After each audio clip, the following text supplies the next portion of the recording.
Alam niyo ba itong ginagawa ng mga bangag mga kababayan? Nitong mga Marcos senators at mga prosecution. Nag-i-spin mga kababayan ng propaganda. Oh, dahil talo na sila mga kababayan eh. Hindi nila mapatunayan na mayroon talagang nilustay si VP Sara o nag-misuse na sila. Kaya nagre-resort sila mga kababayan sa pang-aatake doon sa mga witnesses. Lalong-lalo na yung mga witnesses mga kababayan na tinatawag nilang hostile witness na makasamahan ni VP Sara. To the point na pinipersonal na nga nila mga kababayan, di ba, ang atake nila.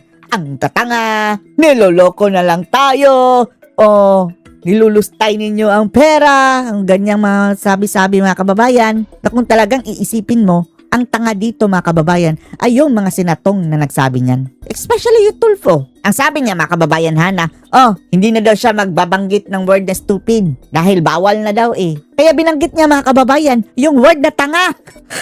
Tinagalog lang niya mga kababayan ang word na stupid. Ganun pa rin, tanga. Sa English, stupid. Tingnan yung ungas na yan mga kababayan. No? Siya ang stupid mga kababayan. Kaya ang mga bagay na ito ay pang-i-spin lang ayon kay Malutigia. Pang-divert ng naratiba dahil talo na sila. Panoorin niyo po ha. So hindi ko pa intindihan dun sa ibang mga senador na nagko-conclude na ang tatanga, ang bobo. Tulfo. Sila ang bobo mga kababayan. Hoy Tulfo, huwag kang mambintang ng bobo kung ikaw ang hindi nakakaintindi. Siya ang hindi nakakaintindi mga kababayan. Tapos sasabihan niyang bobo yung yung nagsasabi ng tama. Hindi lang niya naintindihan ang sinasabi. Bobo na agad. Siya ang bobo. Ng mga witness o yung sinasabing loyalist ka kasi. Those are uncalled for remarks. Sasabihin na magbulag-bulagan ka for blind loyalty. Uncalled remarks talaga. Coming from senator judges. But they have said that, and a certain degree, naging maluang. Maluang. Office. Malu pa naman siya. Buti na lang hindi mo naasawa si Atong Ang. Naging apelyido mo sana yan, si Maluang. Asawa ni Atong Ang. Joke lang ha, Malu. Sir, Joke lang. Ngayon, tingnan natin, susunod ba yung mga yan? Kasi kaya hindi nakikita ng taong bayan yung talagang facts at saka law dahil naguguluhan na ng spin at propaganda. So, balik lang ho tayo dun sa ano ba ang sinabi, ano ang kanyang role, no? At ang isang bagay ko pang gustong i-emphasize, yung joint circular ay isang guideline, hindi siya batas. Kaya nga ang challenge ko sa mga senador, isa batas niyo yung joint circular. Guideline lang pala, no? Pero sumunod naman sila sa guideline talaga. Ito lang talaga mga unggoy mga kababayan ang yung mataba na nag-iimbento. Paggamit sa confidential and intelligence fund. Correct. Kasi hanggat hindi yan nagiging batas, subject to interpretation. Yes. At maluang talaga. Maluwang. At wala yung penal clause. So hindi ko maintindihan bakit ganun na lamang ang paghanap nila ng violation sa isang guideline. Wala nga silang mahanap. Nag-imbento na lang. Nag-imbento na lang. Na kailangan lamang sundin para lang makita na liquidate ba ng maayos. Hindi ko sinasabing na liquidate ng maayos. Lumalabas sa Kami sinasabi namin. Tiwala kami kay Sara mga kababayan. Alam nyo mga kababayan yang si Sara? 125 million? Yan ang nanakawin niya. Kung magnanakaw yan si Sara mga kababayan, kayang-kaya niya nakawin yan habang mayor siya. Kung magnanakaw talaga siya, pero hindi yan magnanakaw yung mga Duterte. Sa makatuwid, hindi na nga niya kailangang magnakaw para magkapera mga kababayan. Unang-una, andyan si Pastor Apollo Kibuloy kahit pa'y sabihin na ni BP Sara mga kababayan, Pastor, bigyan na ako ng 1 billion. Bibigyan niya ng 1 billion mga kababayan, walang tanong-tanong. Bilyonaryo yan si Kibuloy eh. Hindi na kailangan magnakaw. Pero hindi ganyan si BP Sara nananghihingi eh. Lalong-lalo na't hindi nagnanakaw. Kanya serbisyo lang, patas na laban. Nakatira na sana yan sa mga mansyon, kagaya ng mga bangag ngayon mga kababayan. Na simple-simple ang bahay ni na VP Inday at ni Tatay Digong. Isa pa, kahit hindi siya, example, hindi na siya mabigyan ni Pastor Kibuloy dahil ninakaw ng mga bangag ang kanyang mga assets pati sa Amerika sinequester. Pwede pa rin magkapera si Sara nang hindi nagnanakaw mga kababayan. Sabihin lang niya na this is my bank account or this is my GCash or this is my bank account. Kung sino sa inyo mga supporter ko ang gustong magbigay, ako willing.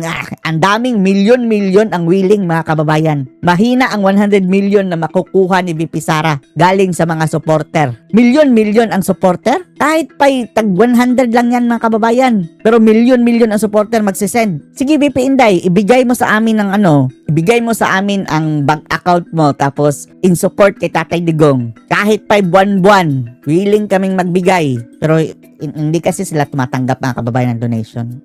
Yan. Hindi kailangan magnakaw ni VP Sara para mga kababayan, magkapera. Kung talagang gahaman yan sa pera.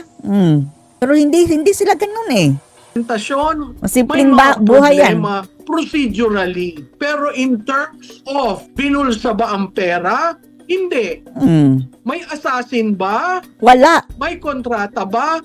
Wala. Bakit yung mga witnesses na Sabi nila mga kababayan, nag-contract daw ng assassin. Sige, pakita nyo contract. Pakita nyo contract na pinirmahan. Di ba kung kontrata talagang may contract mga kababayan? Wala. Nangluloko lang ang mga ungas. magpapatibay sana yung konteksto, pat ganon ang desisyon ni Vice Presidente, ayaw nilang tawagin. Una, ililista, Attorney Lopez, biglang babawiin. Laban. Si Attorney Lopez ang makapagbibigay ng konteksto sa outburst ni Vice Presidente. Si Colonel La Chica ang makakapagbigay ng evidence. Yung pera ba, binulsa o nakarating?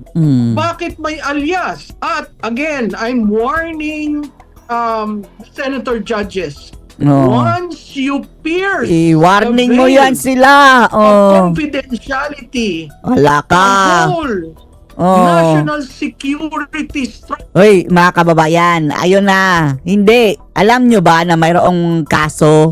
Pwede siyang, ang sabi na Tatay Digong, mag-divulge ka lang ng yung confidential mga kababayan. Pwede kang kasuhan talaga. Mayroong specific na kaso niyan. Sige, we dare you na ibulgar ninyo ang totoong identity ng mga alias na yan. Lagot kayo, mga animal kayo, mga buwisit.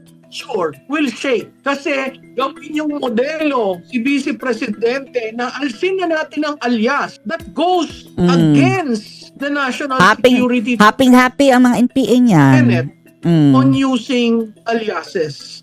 Aliases. So, medyo problematic itong pinapasukan ng prosecution. Opo, at ganito kalalim ang pinaghugutan ng pangalawang Pangulo. Bakit nailabas niya itong pahayag niya kahapon? Pero yun na nga, no?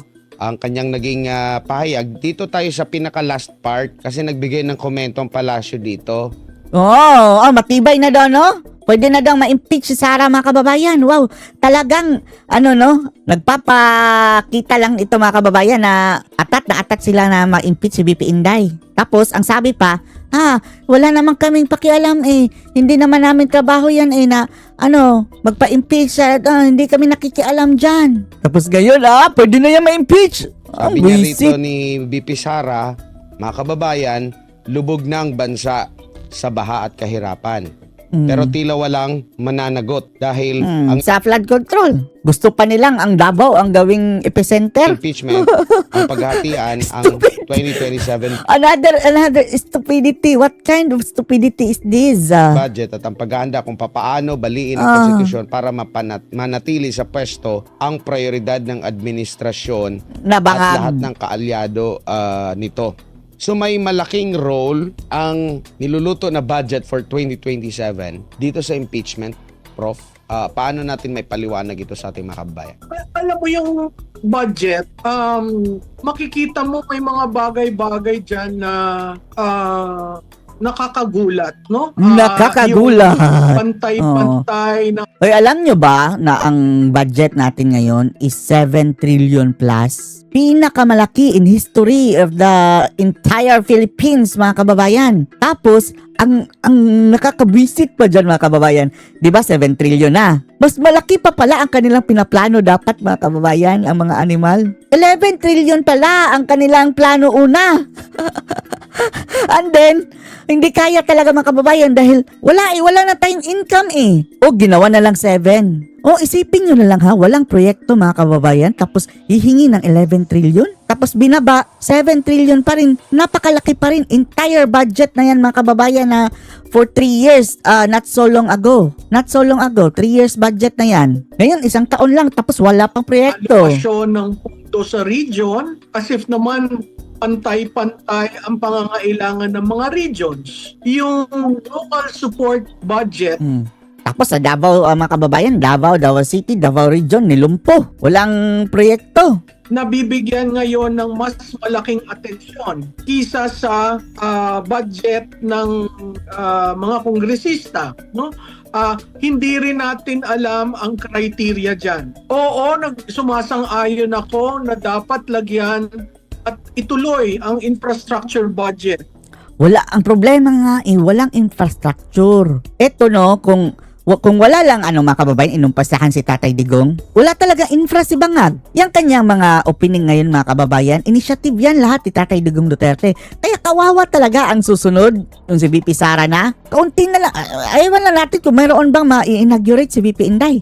Siguro yung kay Tatay Digong hindi na tinapos ni Bangag mga kababayan. Pero napakakaunti na lang. Tapos sasabihin nila, walang masyadong nagawa si VP Sara dahil ang Bangag walang naumpisahan in the first place. Kakainis. Dahil nakita naman natin yung recklessness ng The recklessness campaign resulted in a non-uplift of the economy of the country in the first and second quarters, no? Ang sabi first nila, and second quarter. they will increase the activity on the infrastructure front.